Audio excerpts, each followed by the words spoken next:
If you are anything like me, you're just thinking, you know what? Getting shot hurts. Yeah, you got a home here. Welcome to the Go Show, celebrating all things outdoors in this beautiful outdoor playground of a state, nation, world we live in. Thank you so much for hanging out, and thank you for allowing me a couple of days off. Don't worry, I promise, I will. I will make it up to y'all's when we do what is it? FAFO Friday. Okay, it'll be a just a ruckus time this Friday. We'll make it up to you. And again, I thank you for allowing me to take a few days off. It was an interesting few days off, and we'll get to that probably in another episode. But I've got to get to what we really did. No, I'm sorry, I'm not going to bury the lead. Had to put down my sad man. I was his hospice dad for the last year and a half of his life, and then we picked up a new pup. So there's a lot to get caught up on, but I would definitely like to at least cover opening day of Dove season. It is my Super Bowl. It is my I love dove hunting more than you could possibly imagine. I truly love dove hunting, and I get laughed at a lot. I get kind of clowned on. I get punked by people in the outdoor world because it just seems like such a basic hunt. It seems like such a basic skill. What's up, Rhonda? It seems like a thanks for saying hello.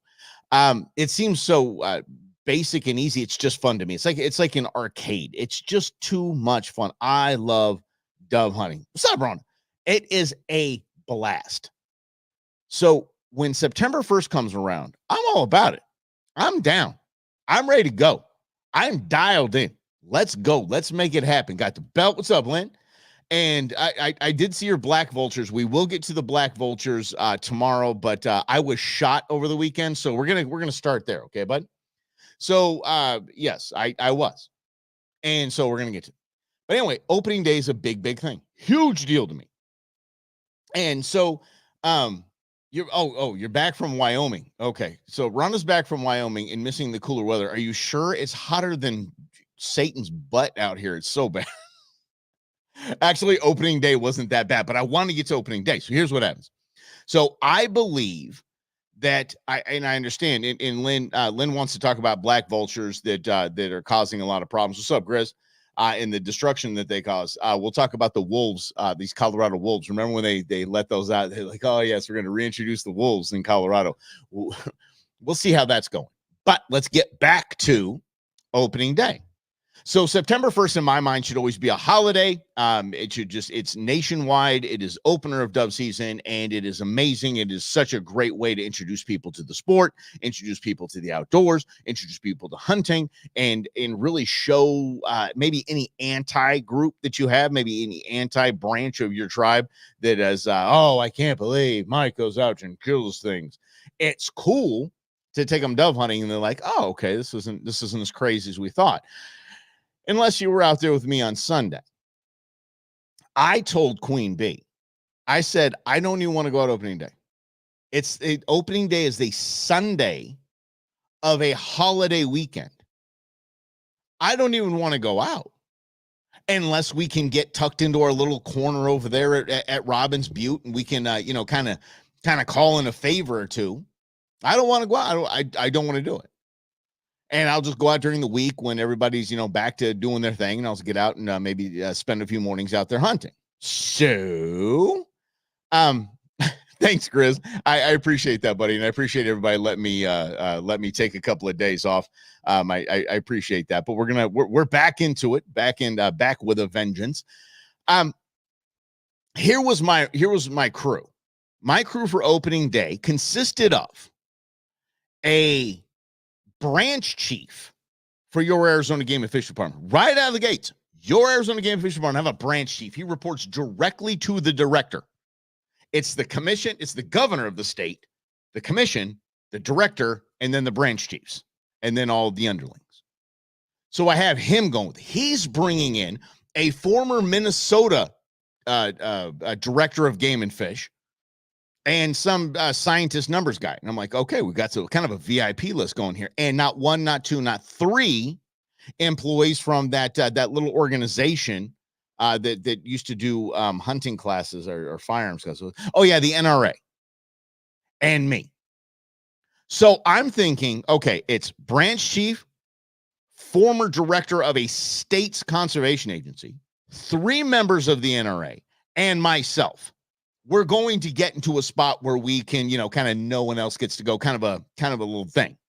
And I'm not bragging like, oh, tell you what, don't they know I have an outdoor show? No, I've literally volunteered with Game and Fish for 11 years now, right? And so I thought, okay, the branch chief is going to make a call. We're going to get tucked back in our little corner over there at Robbins Butte for opening day of dove season, and it was going to be amazing. Nope. As a matter of fact, I was called by the branch chief, and he said, yeah, my contact that usually shows us around out there, she takes us where we need to go. Yeah, her last day was Friday, so she's gone. We have no way of getting back there. So I'm thinking, okay, again, not bragging, not saying I deserve something special, but I do not want to go and hunt in general population on opening day, which is the Sunday of a holiday weekend. I don't want to do that. I'm not going to be in Gen Pop. I'm sorry. It is. And yes, I did get shot. So I'm going to hold on. I'll get to that story, but I got shot. So we had to kind of make our way to a spot. We get there, and by the way, there's gnashing of teeth. I'm grumbling, mumbling, just I don't want to go do this. I didn't feel like doing, but they got the right people, a good crew together, and we're gonna make it happen. So much so where I was like, I'm just gonna go around the gate. I don't care. Well, I've got a Game and Fish guy with me. I'm wearing a Game and Fish shirt. I'm like, let's see what happens. I was ready to be Sneaky Pete. I was ready to do ninja hunting, and we get there. By the way. We get there and it's pitch black. It's dark. I mean, shooting hours for dove season are a half hour before sunrise to sunset. So you ask Siri what sunrise is in that spot that you're at right there, and you got 30 minutes prior to. That's the opening bell, so to speak. So it's dark. I'm like, dude, guys, we can just roll back there. We know where to go. We know the path to get us to where we're not going to handle it. And it looks like basically a Super Bowl parking lot, or like going to Cardinals on Sunday, going to Cardinals Stadium and going, there's so many trucks out here. It's packed. So we see the guy that runs the facility. His name's Colin. Good dude. Really, really good dude. And we pull up to, I roll up to him. I'm like, what's up, buddy? Okay, this guy's going to totally save our bacon. He's going to help us out. So he was like, look, I totally help you guys out, but unless you guys have permission from my boss, I know you have your boss over, or a boss over there, but if this is permission from my boss, I can't do it. So we didn't clear it early enough. We were stuck in general population. I had to go hunt in Gen Pop. And I want to show you guys, you guys might think, oh, Mike's being a snob. Wait, I have video, okay, as to why Mike doesn't do this. But everybody seemed enthusiastic. My man Colin said, here, he took his phone, he shows a map. And he goes, here, I want you to walk up this little road right here. You're going to come to this, and you're going to go left, or you're going to go right, and you're going to go around, and it's just going to open this big old field. And I said, oh, cool. He says, kind of sneak, it's kind of sneak. So we did. At least we had that. And it was good. We were excited. Kind of brought the motivation back, the enthusiasm back. And guess what? We get there, light here, light there, light there, light there, light there, light there, light there, light there. That place already full. There's a few places that we can go tuck back in a corner, so we did. As a matter of fact, there was this big tree. 11 people were huddled around a tree, and they put a smoking down on dove. They pre-scouted this. They knew where to be. That was their tree, and they posted up right there. As a matter of fact, we walked up to him and said, guys, there's a lot of you here. How wide are you going to fan out? Because we want to at least be able to shoot. We're going to be behind you. I mean, and they're like, no, we're going to stay right here. Essentially shoulder to shoulder. And they did. Except for one slappy that just wanted to just run all over and shoot as he's running. It was absolutely horrible. Okay. Yeah. Okay. You say, oh, Grizz, bro. Yep. Oh, we'll get to that. Yeah, bap. Oh, yeah. Oh, you're stealing my bird. That was mine. I didn't shoot. No, I shot. Oh, a day of it. A day of it. And I'll get to that little slappy. We called him Fabio because he had this long blonde hair. I call him Schleprock, but everyone else wanted to call him Fabio because he had long blonde hair. This guy was just, ugh. Anyway. Again, we find a spot. So it's me and the branch chief. We find a spot, and then our NRA guys are just a little bit down the way. And, oh, wait till you hear it, Chris. I'm about to play you a video. So we just kind of find a spot. I put my decoys out there. Yes, I use decoys, and dove hunting, it works. It just does. So the mojos are going. Everything's going. I'm feeling like, okay, you know, all right, this is going to be okay. Everybody's going to be fine. Okay. And remember, at this time, there's no light. I can't see. So I just know there's people around the field. That's about it. And then it happens. And then it just, you hear the first shot. Pop! And then I look at my watch, and it is to the second, 30 minutes before sunrise. It is, then I hear pop. Pop, pop. I'm like, oh, okay. I guess everybody's just kind of running around. Then I hear pop right behind me. I'm like, whoa. Okay. All right. Y'all, want you to listen to this. Turn your volume up. You need to listen to this. This is unbelievable. Here we go.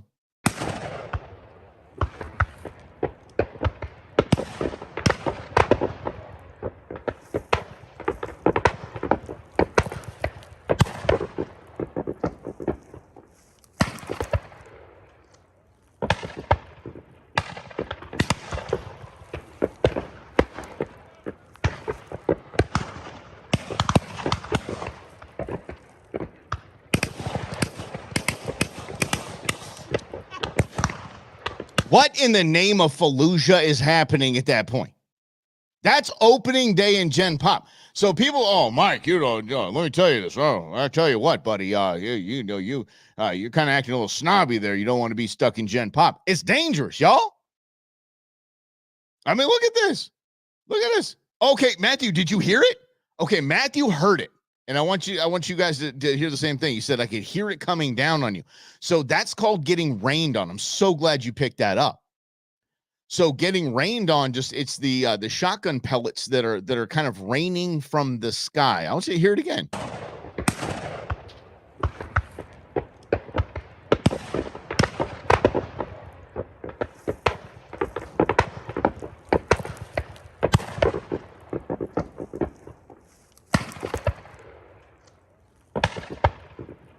It's crazy.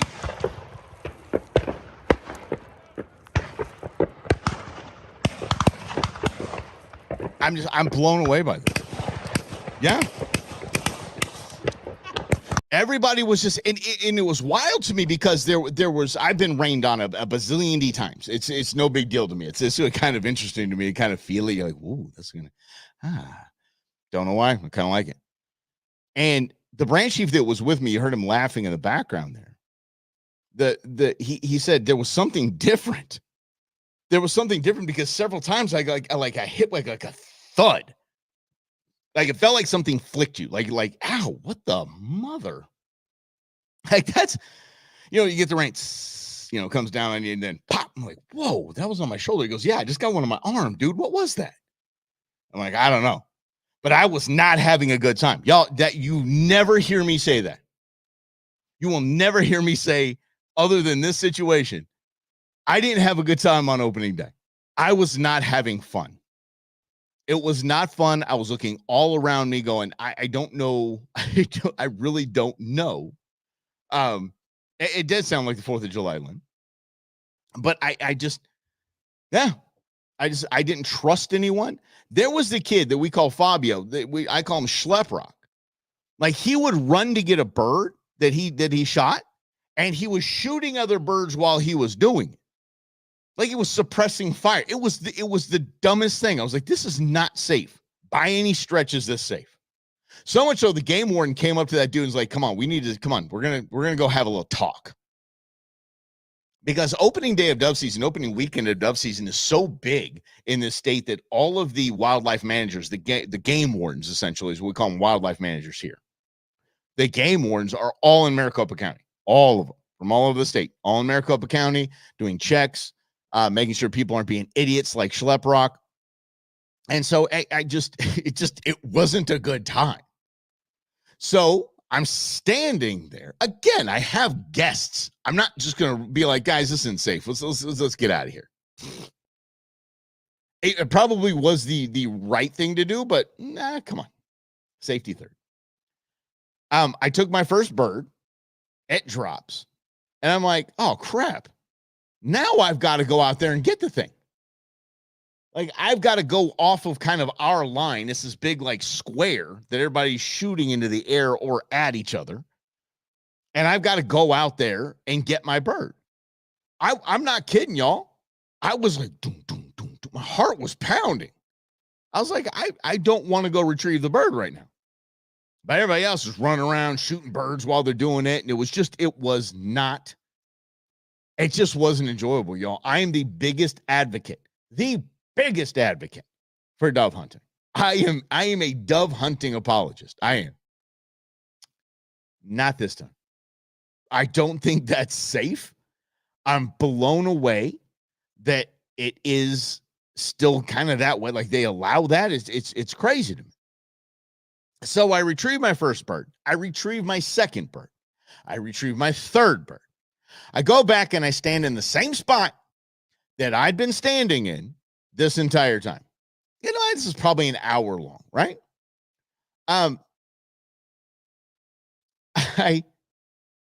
I then feel this thud, like somebody flicked me in the back of my neck.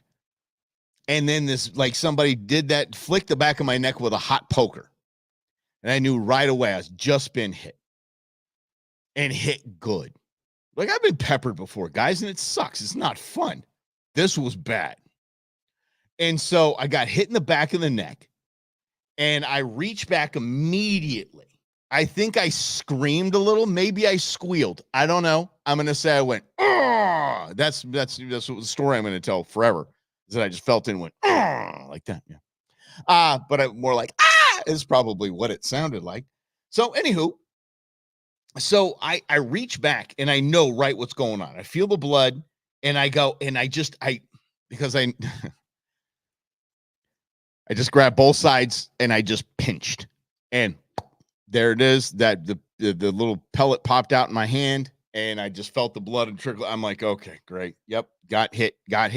That was not cool. And in my, I think I said a really bad word. Might have started with an F. And I turned around when I was walking towards where I got shot. Like, I was turned around. I was sort of walking back. I'm like, mother, yeah, saying bad words. I want everybody to know there's people over here, jackass. I wear orange. I was loaded up with Blaze Orange. Like, there's no way you could not see me. You don't have to wear orange in Arizona. One of the dumbest things we have. One of the dumbest rules we have in Arizona is you do not have to wear Blaze Orange. It is the dumbest thing. And it's funny, our group going out there, nobody wearing orange. Everybody's in camo. I'm like, oh, that's great. Mm-hmm. Yeah. So anyway, so yeah, I did get popped, and it was absolutely craptastic. But just kind of doing this with my neck kind of feels like I have a zit on my neck. This is, I mean, it's not like, oh my God, I got shot, but I'm trying to get sympathy like I got shot, y'all. That's all I'm doing. Just trying to get sympathy, Queen Bee, help me. Your man got shot. Yeah. I told intern Beans, I got shot. She goes, yeah. She didn't care. She's like, really? That sucks. Yeah. Did you get any birds? That's all she cared about. Did you get any birds? Mm-hmm. And Jim, it's funny because so Jim, and we don't get political here, but I did do this. I did, because I'm not going to share it on the other show. But I told the head of the liberal wing of my tribe, as we were having drinks later in the weekend. I said, later that day actually got shot, and we're talking about the experience. And I said, yep. I stood up and I said, fight, and he just started laughing. No way in hell. Yeah. So, okay. So Matthew said I got chained. I think somebody's like, that's that Go Show guy over there. Oh, and okay. For the first time, by the way, I was randomly selected by a game warden for an inspection. I've never had that happen before. And if y'all know me, I have my license printed in my wallet. It's in my shotgun case. It's in my bird bag. It's like I have several of them, so I'm never without it. It's in my truck. It's here at the house. It's. I have one. Every time I see a game warden's truck, I start doing this whole thing like, oh crap, where's my license? Always. Anyway, but this is the first time that I was. Thanks, Chris. Yes, I will suck it up, Buttercup. Yes.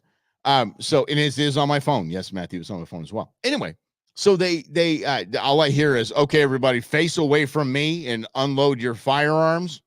This is a routine inspection. I'm like, oh geez, all right. I mean, I'm from Long Beach, but I was like, I was looking for something to put my hands on, like, ain't my first rodeo, kids. That's a story for another day. So I unload it.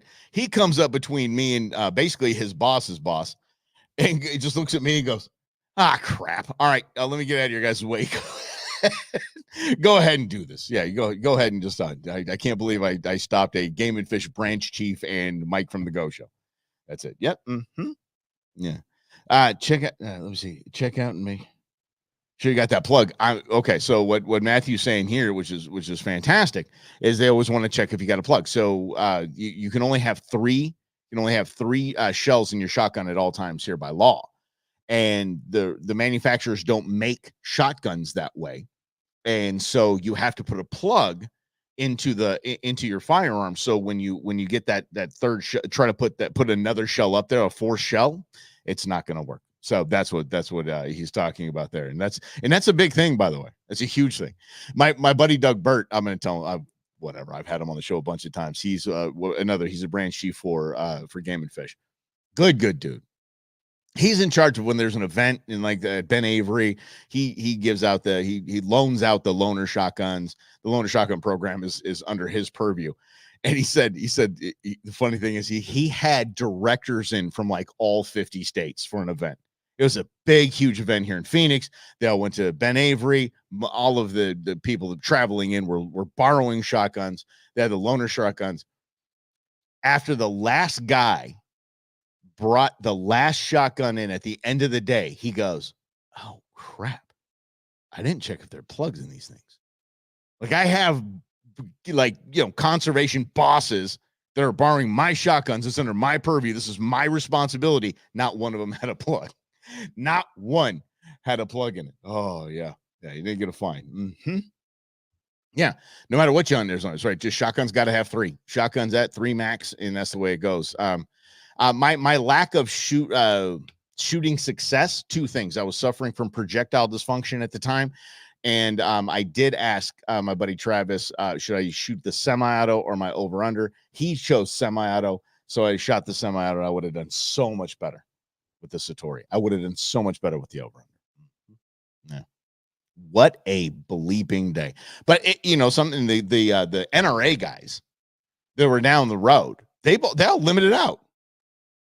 They limited out, and they said, hey, listen, because my house is literally on the way. They all live in Scottsdale and whatever, and just on the way out to Buckeye. They said, hey, we'll stop at your house. We'll cook up some of these birds and we'll have a great time. I'm like, dude, done. Sounds good. So while they were finishing limiting out, and I was just done. I was done being in that area again. If you're just joining us, this is what it sounded like. Yeah, this is sorry. Mm-hmm. Yeah, it was a complete. It was just debauchery, and so I was done. I was like, okay, I'm good with leaving, thanks. And I'm gonna go set up the house. I'm gonna get everything ready for dove poppers, this and that. You guys bring the dove. We're all good. They get here, and they've just got their birds in buckets. I'm like, I've got the jalapenos ready to go. I got everything dialed in. I got charcuterie out. I mean, I like to host. I got it all dialed in. Beers in the coolers. And they bring. I'm like, are you guys going to clean those here? They're like, well, yeah. We'll clean them here. I'm like, here's what I'm going to do. I'm going to reach in my freezer right here, and I'm going to pull out a bag from last season of, I'd vacuum seal them and frozen. I said, I'll just quick thaw these and we'll throw those in. They go, oh, that's a better idea. It's a better idea. Yeah. I'm like, you guys take those damn thing home. Take them home. You go clean them somewhere else. Got to clean 45 birds. It was 15 apiece. They all limited out 45 birds. Yeah. And by the way, Matthew said they didn't clean them. They didn't bring beer. I was like, I thought y'all were bringing beer. Nobody brought beer. They drank my beer and they tore through it. Let me tell you something. I had Bad Birdie from Four Peaks. I had the Stone Buena Vesa and Hop Knot from Four Peaks. So yeah. Anyway, but yeah, they tore through that. Let me tell you that. I also tell the story, and I'm gonna go ahead and tell the story again because I think it's funny. I had Ted Nugent on the show. Hold on, let me go ahead and pick up that name I just dropped. Hold on. But I had Uncle Teddy on the show several times, and he was talking about how he doesn't clean no matter what. It's a duck, pheasant, dove, quail, whatever. He doesn't clean them. He doesn't clean them for about a week and a half. And I said, but you eviscerate, you got them, right? He goes, no. He goes, I put them in a brown paper bag, keep them at about room temperature, 75-ish degrees, whatever, and they just stay there for about a week. And then maybe they're getting a little pungent. He goes, I go ahead and I clean them and I cook them that day. He goes, several tribal communities around the world will, whatever bird they take, they will nail the foot to a wooden post. And when the foot rots enough and it falls down, that's when it's time to clean it and eat it. I'm not kidding. So I was thinking this entire time he's on the show, I'm like, I am going to get calls. I'm going to get in trouble because somebody's going to try this and you're going to food poisoning. And I'm like, oh man. So anyway, we just, the opinions of Ted Nugent aren't necessarily those of Mike Russell and the Go Show. So let's fast forward maybe 6 months here. It's quail season. And I am out with one of the Jedi of quail hunting, Dan Priest. The Priest brothers have dogs to go quail hunting for show. They know where the quail are. As a matter of fact, he pointed out, he stops the truck. He stops the truck and he goes, here, why don't you just grab your dog, go right there. You see that bush between that tree right there, that bush? Yeah, big cubby in there. Go grab it. Sure, Schnitzel. I just walked. My dog's locked on it. Like, this is weird. Anyway, so we're bouncing around in his truck. We're out on the res. And he goes, hey, I caught that show with Ted Nugent about not cleaning the birds right away. And I'm like, what do I owe you? Like, what, how much did you pay for the ER visit? What was your copay? Crap. And he goes, I've eaten more quail than most people in the world. That was the best quail I ever had in my life. I'm not kidding, guys. This is a true story.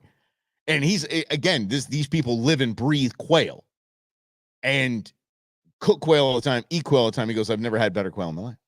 So what that has done for me is that if I go out and dove hunt, quail hunt, whatever, and I'm just not feeling it when I get back, I don't really want to clean the birds. I just, I'll just pop them in a bag and put them in the fridge and just, wait a day, 2 days, no big deal. I have no pressure to do it anymore. Yeah. I'm not going a week and a half. I'm not trying it. I've pushed the limits and they have been fine, but I'll process them, vacuum seal them, and freeze them. So it's not like I remember which bag had the birds that have been in there for a week. So yeah. And y'all, thank you so much. I appreciate you guys. You guys are awesome peeps. That they didn't bring beer. I think my buddy did bring beer. But his guests that he had from the NRA, I think they were celebrating breakfast beers on the way out. So I don't even know if that was the thing. But here's the deal, and the great part about that is that he's a good dude. I got to really sit and chat as I was making the dove poppers. I had to sit and chat with one of his guests, which is a scientist, biologist, whatever he is. But he's won a Humboldt, like that's basically the Nobel Prize of that industry. I mean, he's just genius. He teaches at Stanford, and it's just cool. It was cool. So I didn't mind throwing a little bit out there for the beer and the dove poppers, and it was really solid. But tomorrow I do want to talk about that. There tomorrow I'm going to talk about those vultures you want to talk about, Lynn. But I do want to talk about that because dove poppers, I think pound for pound, everyone's first experience eating Dove is probably, the vast majority is through Dove poppers. So there's a few different ways. I tried a whole new way and I love it. I didn't think I was going to love it, but I love it. And we're going to keep doing some testing on some popper. We're going to do popper testing is what we're going to do. Proper popper testing. That's it. Hey, y'all, thank you for playing along. And I know I did scream. I did get shot, but I did. Somebody, come on.